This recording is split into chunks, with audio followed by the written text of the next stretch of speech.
Queridos irmãos, queridas irmãs, é com muita alegria que iniciamos mais uma semana. Hoje, dia 15 de novembro, terça-feira, a igreja celebra Santo Alberto Magno. E hoje para o Brasil também nós celebramos, a proclamação da República, é feriado, mas é um dia também especial para rezarmos pelo nosso país, pelo nosso Brasil. A regra de vida é o artigo 362. A missão da comunidade, uma missão de igreja. Não somos os primeiros responsáveis e agentes da missão da igreja lá onde estamos. São os bispos, sucessores dos apóstolos, que têm a primeira responsabilidade da missão. É por isso que não é a comunidade que se dá o direito de enviar-se a si mesma em missão. A comunidade recebe uma missão e é enviada pelo bispo ordinário do lugar. Existe na igreja diversidade de funções, mas unidade de missão. Aos apóstolos e seus sucessores, confiou Cristo a missão de ensinar, santificar e governar em seu nome e com o seu poder. Mas os leigos, dado que são participantes do mundo sacerdotal, profético e real de Cristo, têm um papel próprio a desempenhar na missão do inteiro povo de Deus na igreja e no mundo. Exercem com efeito apostolados com a sua ação para evangelizar e santificar os homens e para impregnar e aperfeiçoar a ordem temporal com o espírito do Evangelho. Deste modo, a sua atividade nesta ordem dá claro testemunho de Cristo e contribui para a salvação dos homens. Os chamados provindo dos bispos devem estar em coerência com o carisma próprio da comunidade, pois só temos a graça para aquilo que já recebemos. Contudo, pode ser que um bispo nos chame para uma missão totalmente nova e em seguida se verifique que foi um chamado profético. Devemos escutar com humildade, rezar e nos deixar interpelar antes de dar a nossa resposta. Então, a gente vê na nossa regra de vida hoje que a comunidade, ela não se envia, ela é chamada, ela é enviada em missão. E nós entramos nessa escuta profética para receber de Deus, qual lugar, qual a missão.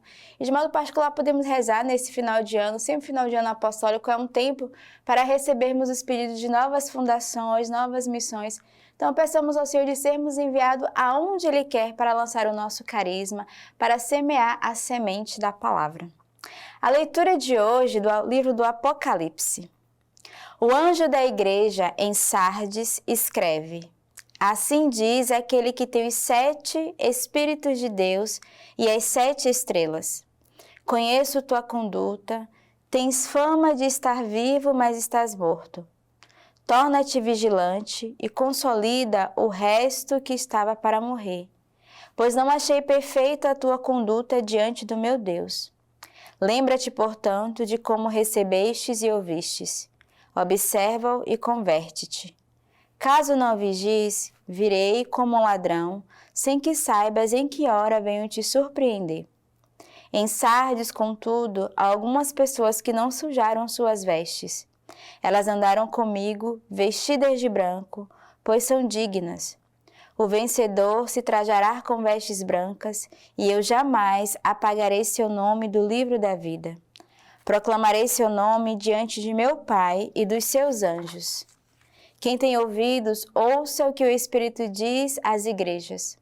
Ao anjo da igreja em Laodiceia escreve: Assim fala o Amém, a testemunha fiel e verdadeira, o princípio da criação de Deus. Conheço tua conduta, não és frio nem quente. Oxalá fosses frio ou quente. Assim, porque és morno, nem frio nem quente, estou para te vomitar de minha boca. Pois dizes, sou rico, enriqueci-me de nada mais preciso. Não sabes, porém, que és tu o infeliz, miserável, pobre, cego e nu? Aconselho-te a comprar de mim ouro purificado no fogo, para que enriqueças, vestes brancas para que te cubras e não apareça a vergonha da tua nudez, e um colírio para que unja os teus olhos e possa enxergar. Quanto a mim, repreende e educo todos aqueles que amo. Recobra, pois, o fervor e converte-te. Eis que estou à porta e bato. Se alguém ouvir a minha voz e abrir a porta, entrarei em sua casa e cearei com ele e ele comigo. Ao vencedor concederei sentar-se comigo no meu trono.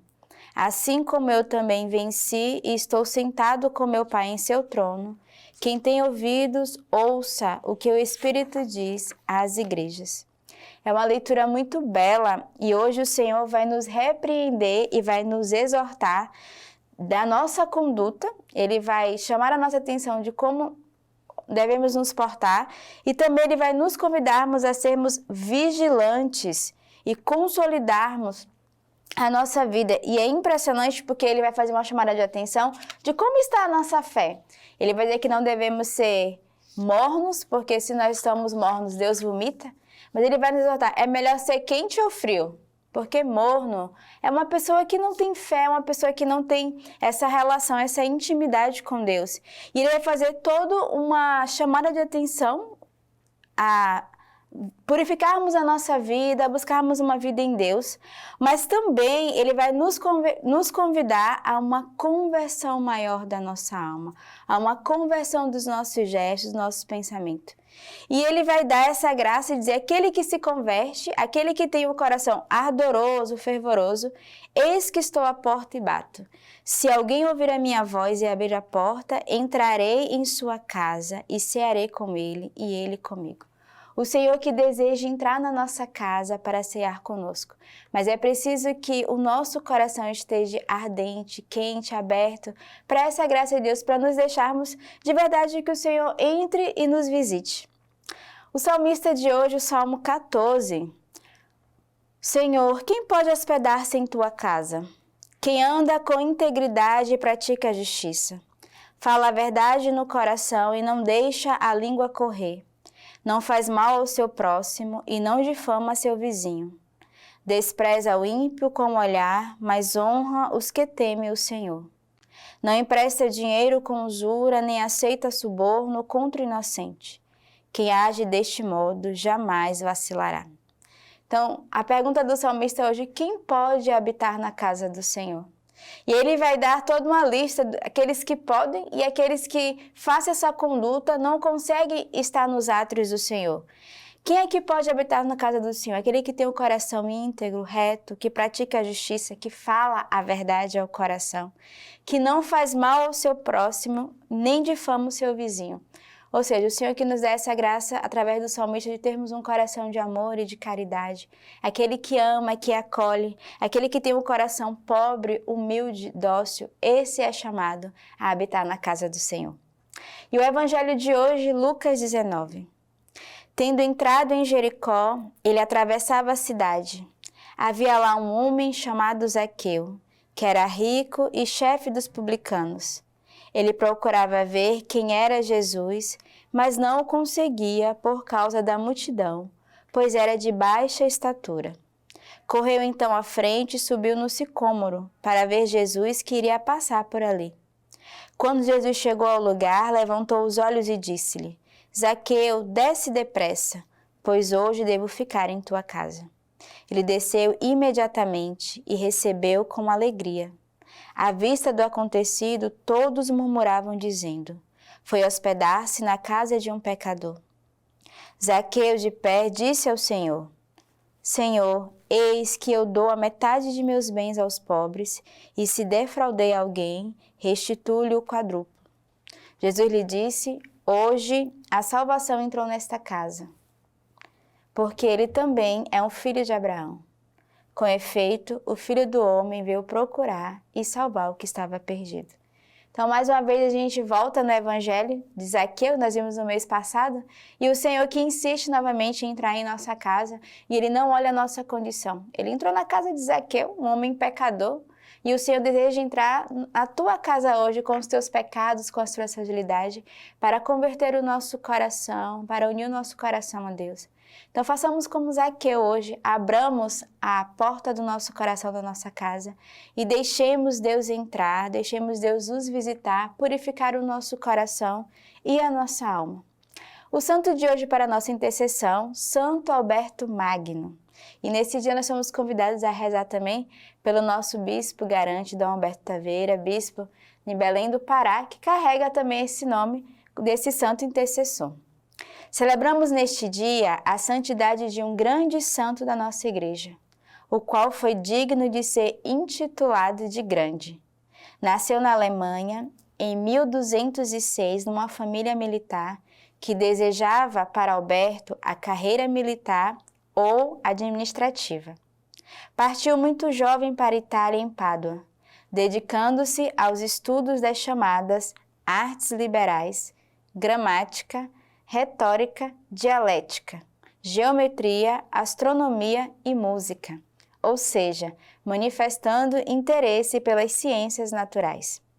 Frequentou a Igreja dos Dominicanos enquanto esteve em Pádua, grande administrador do Reino de Deus e devotíssimo da Virgem Maria.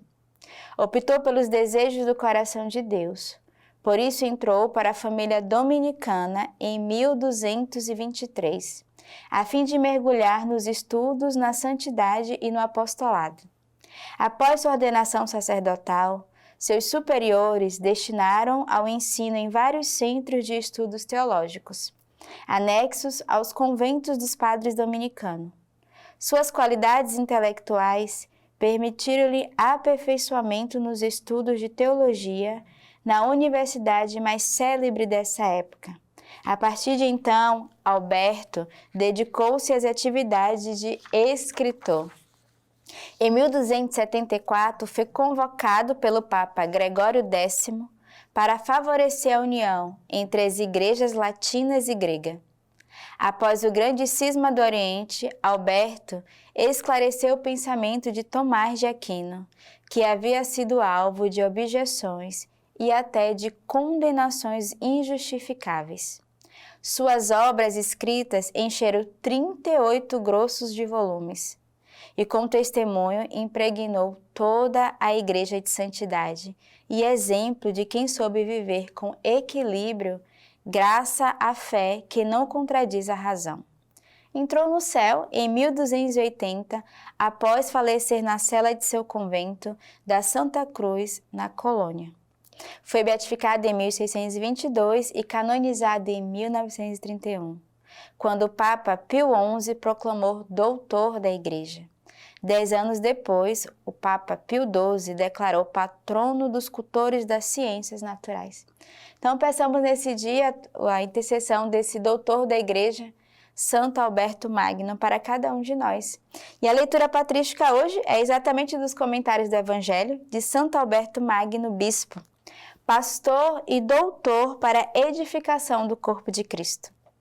Fazer isto em minha memória. Há duas coisas a notar aqui. Primeiro, a ordem de realizar este sacramento com as palavras, fazer isto. Segundo, que é um memorial do Senhor, quando se encaminhava para a morte por nós. Ele diz, portanto, fazer isto, nada mais útil, nada mais suave, mais salutar, amável, mais semelhante à vida eterna, poderia ele ordenar. Vamos mostrar um por um desses predicados. Útil para a remissão dos pecados e utilíssimo na vida para a plenitude da graça. O Pai dos Espíritos nos guia ao que é útil para receber sua santificação. Porque a santificação em seu sacrifício, isto é, quando se ofereceu no mistério, tanto ao Pai em nosso favor, quanto a nós para a nossa união.